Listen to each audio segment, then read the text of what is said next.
Ya, permisa, seperti kita ketahui bahwa geliat mudik sudah terlihat.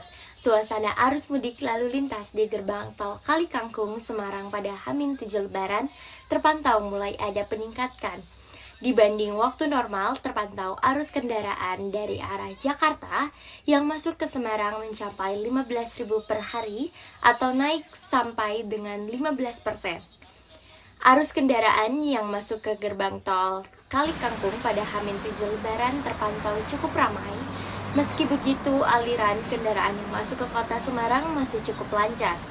Sejumlah kendaraan pemudik dengan ciri khas tumpukan barang di atas kap mobil tampak melintas tol Kali Kangkung. Keramaian kendaraan tercatat pada pagi hari dan siang hari. Sementara itu, kondisi lalu lintas di ruas tol Jakarta Cikampek, Karawang, Jawa Barat terpantau ramai lancar. Kendaraan yang melintas didominasi mobil pribadi, kendaraan dari arah Jabodetabek menuju Jawa Barat dan Jawa Tengah terpantau ramai lancar di ruas tol Jakarta Cikampek. Belum ada kepadatan di sepanjang jalur tol Jakarta Cikampek. Laju kendaraan dari arah Jabodetabek menuju Bandung dan Cipali masih melaju dengan kecepatan 80 km per jam. Diprediksi volume kendaraan di ruas tol ini akan meningkat pada menjelang malam. Sementara itu, 7 hari jelang Idul Fitri lalu melintas dari arah Jabodetabek menuju tol Cilanhi terpantau masih lancar, namun kepadatan terjadi di jalur arteri arah kota Bandung yang menjadi titik pertemuan dari 3 jalur padat. Mayoritas kendaraan yang datang dari arah Jabodetabek merupakan mobil pribadi dan juga truk. Adapun kepadatan terjadi di titik pertemuan 3 jalur yang mengarah ke kota Bandung. Jalur ini merupakan jalur arteri atau jalur utama yang biasa digunakan untuk berpergian dari Bandung ke Garut atau ke Tasik. Ya, karena geliat arus mudik sudah terlihat, langsung saja saya akan tanyakan kepada rekan-rekan saya yang sudah ada berada di Cileunyi, bahkan juga di Nagreg. Di Cileunyi ada rekan kami Muhanya, sementara di Nagreg ada rekan kami Kylie. Kita akan ke Cileunyi terlebih dahulu. Bagaimana pantauan hari ini? Silahkan dengan laporan Anda. Ya, selamat malam Kaisra dan Irma dan juga pemirsa. Pemantauan kami di gerbang tol Cileunyi memang terpantau lancar, baik itu di gerbang tol saat hendak keluar maupun hendak masuk di hari ini. Dan juga lalu lintas dalam tol atau di ruas tol juga terpantau lancar dan tidak ada kepadatan maupun tidak ada kemacetan. Nah, di titik tempat saya berada sekarang ini merupakan exit tol Cileunyi yang mengarah ke Cibiru atau mengarah ke kota Bandung. Dan titik ini merupakan titik pertemuan dari 3 jalur utama. Selain titik saya berdiri, yaitu exit tol Cileunyi menuju Bandung.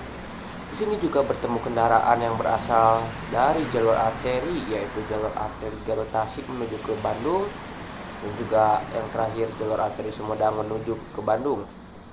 Jadi memang dari 3 jalur ini masuk ke dalam satu jalur, yaitu Jalan Raya Cileunyi. Dan juga terjadi beberapa kali kepadatan, terutama di kendaraan beroda 2. Lalu jumlah motor yang melewat sedikit menurun, karena beberapa dari pemudik atau masyarakat yang menggunakan kendaraan roda 2 ini lebih memilih untuk berbuka puasa di sekitar daerah Cileunyi. Karena memang beberapa puluh meter sebelum titik saya berdiri ini sepanjang jalan merupakan tempat untuk membeli makanan, khususnya oleh-oleh, di mana dijual di sekitar sini diantaranya adalah tahu Sumedang dan beberapa makanan atau cemilan khas Sunda lainnya. Selain itu Kaisra dan juga pemirsa, tadi kepadatan sempat terjadi di arah Garut Tasik menuju ke Jakarta. Jadi memang banyak sekali bis-bis terutama dengan jurusan Tasik Bekasi, Tasik Jakarta atau Garut Bekasi maupun Garut Jakarta. Untuk arus mudik seperti itu Kaisra yang mungkin dapat saya kabarkan kepada Anda pada hari ini. Terima kasih. Terima kasih Muhayam menggambarkan langsung dari Cileunyi, dan kita langsung aja ke kawasan Nagreg. Sudah ada Kylie di sana. Kylie, bagaimana pantauan di sana? Silahkan laporannya. Ya, baik. Selamat malam. Terpantau bahwa situasi jalanan hingga malam hari ini masih lenggang dan juga belum mengalami peningkatan volume dari kendaraan. Diperkirakan nantinya volume kendaraan akan mulai terasa untuk arus mudik. Puncaknya terhitung dari tanggal 18 hingga 19 April 2023. Untuk gelombang kedua ini akan terjadi dari tanggal 20 hingga 21 April 2023. Berdasarkan hasil pemantauan kami sementara waktu ini di tempat saya mengabarkan juga terlihat bahwa belum adanya peningkatan dari kendaraan yang melintasi di jalur Cagak Nagrek ini dan masih didominasi oleh angkutan umum dan juga angkutan barang. Belum juga terlihat bahwa adanya angkutan pribadi ataupun mobil pribadi yang melintasi jalur ini, baik dari yang berplat nomor dari sekitar kota Jabodetabek maupun di kota-kota sekitarnya. Untuk sementara waktu ini, pemirsa, bahwa di jalur selatan ini nantinya akan terdapat beberapa hambatan lalu lintas. Di antaranya dari hasil informasi yang kami dapatkan seperti di pasar, adanya pasar tradisional dan juga pasar tumpah menjelang Hari Raya Idul Fitri di tahun ini. Salah satunya keramaian dari kemacetan ini ada di Pasar Limbangan karena adanya aktivitas warga yang hendak berbelanja. Selain itu juga ada juga pasar tumpah yang berada di wilayah Lewo hingga Pasar Malangbong. Sebagai langkah antisipasi nantinya petugas akan melakukan kanalisasi untuk membuat titik lintas ini akan untuk mempermudah jalur lintasan. Di tempat saya menggambarkan kembali ke rekan Kaisra dan Irma di studio. Terima kasih. Terima kasih rekan Nuhaya dan juga Kylie. Dan pemirsa, kita beralih ke Pelabuhan Merak, Kota Cilegon yang masih dipadati oleh ribuan kendaraan pribadi yang hendak menyeberang ke Pulau Sumatera.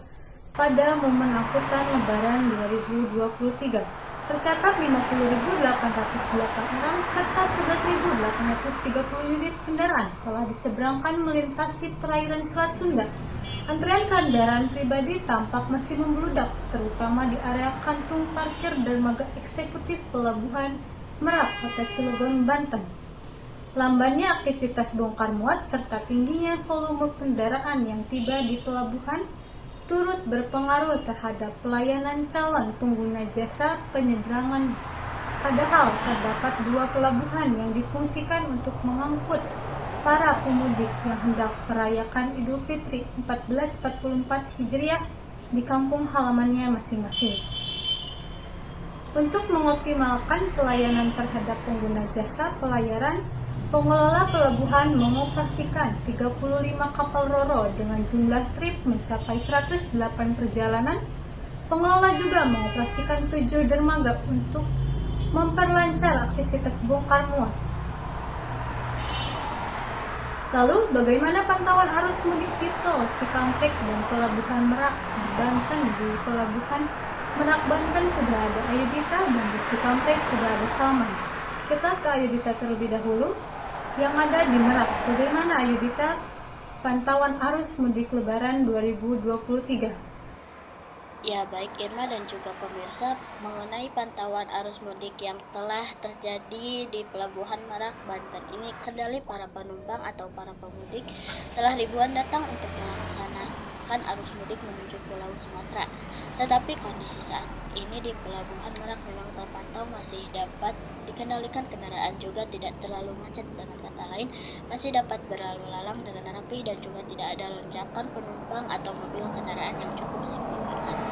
Berdasarkan data dari posko yang kami terima di Pelabuhan Merak, setidaknya selama 24 jam dari kemarin hingga pagi hari ini 35 unit kapal sudah dioperasikan untuk memfasilitasi adanya arus mudik atau adanya penumpang yang akan melaju ke Pulau Sumatera. Mengenai kendaraan roda 4 juga tercatat setidaknya sudah ada 6.360 unit, jauh naik dari tahun lalu yang sebelumnya terdapat juga 11.800 unit yang telah menyeberang dari Jawa menuju Sumatera dari H-8 atau dari sepekan menjelang libur menjelang Hari Raya Idul Fitri maksud kami, dan untuk total penumpang secara keseluruhan per hari ini dari Jawa yang telah berangkat ke Pulau Sumatera sudah tercatat sebanyak 11.000 pemudik yang sudah berangkat dari Pelabuhan Merak menuju Pelabuhan Bakauheni. Mengenai hal ini dan lonjakan penumpang yang akan terjadi di Pelabuhan Merak, ya ASDP pun telah mengupayakan berbagai macam cara demi memfasilitasi adanya lonjakan penumpang, di antaranya dengan mengadakan fasilitas dan infrastruktur, perbaikan dan adanya tambahan lahan parkir di Pelabuhan Merak ini yang sebelumnya lahan parkir berjumlah 4.126. Di tahun ini adanya penambahan kuota sebanyak 1.000 lahan parkir sehingga menjadi 5.426 lahan parkir ditambahkan. Mengenai prediksi arus mudik, puncaknya dari ASDP memprediksi jika arus mudik di Pelabuhan Merak menuju Bakauheni ini akan terjadi puncaknya di tanggal 19 April 2023. Demikian Irma di Studio Ayudita melaporkan dari Merak. Kita menuju Salman di Cikampek. Terima kasih Ayudita dan juga pemirsa. Kami informasikan terkait dengan pantauan kami di Jalan Tol Cikampek terkait dengan lalu lintas yang berada di sini. Yang memang pantauan kami sejak pagi hingga siang hari ini, lalu lintas ataupun kendaraan yang melewati Jalan Tol Cikampek ini memang cukup renggang dibandingkan dengan kondisi pantauan kami tadi malam yang memang ramai lancar seperti itu. Hal ini juga selaras dengan informasi ataupun data yang kami dapatkan dari Jasa Marga, yang mana memang disebutkan bahwa jumlah kenaikan kendaraan yang terjadi di hari kemarin berdasarkan data dari sore hingga tadi malam ini memang mengalami kenaikan jika dibandingkan dengan data di hari sebelumnya, yaitu kurang lebih sebanyak 1.000 kendaraan telah melewati Jalan Tol Cikampek dari Jakarta keluar menuju ke daerah Jawa Timur, Jawa Tengah, dan lain sebagainya. Seperti itu Irma dan juga pemirsa. Kemudian ini terkait dengan informasi rekayasa lalu lintas yang kami dapatkan dari pihak kepolisian, yang mana memang hingga kini pihak kepolisian akan melakukan rekayasa lalu lintas selama selama mudik Ramadan di tahun 2023 ini, yang mana memang kami jika dibandingkan ini berbeda dengan tahun rekayasa lalu lintas di tahun sebelumnya, yang mana untuk jalur tol Cikampek dan Cikampek ini memang rekayasa lalu lintas yang akan dilakukan yaitu kontraflow, yang mana dalam skema kontraflow akan juga berlaku di hari-hari tertentu. Untuk itu pemirsa di rumah yang hendak melakukan mudik sebelumnya perlu untuk melakukan atau mengecek terlebih dahulu jadwal terkait dengan skema kontraflow yang akan berlaku seperti itu. Kemudian selain skema kontraflow, ini ada beberapa skema yang akan diterapkan, yakni juga one way alias satu arah ataupun ganjil genap yang akan diterapkan di beberapa ruas tol seperti itu. Kemudian informasi lainnya, hal ini akan berlaku aturan pembatasan operasional angkutan barang sampai dengan pengaturan penundaan perjalanan ditolak dan juga pelabuhan sementara. Demikian kembali di studio rekan Irma dan Kaisra. Baik, terima kasih Salman yang sudah melaporkan langsung dari Tol Cikampek. Sebelumnya ada Ayudita yang melaporkan langsung dari Pelabuhan Merak. Baik, pemirsa, terima kasih sudah menonton berita kami kali ini. Sampai jumpa di berita selanjutnya.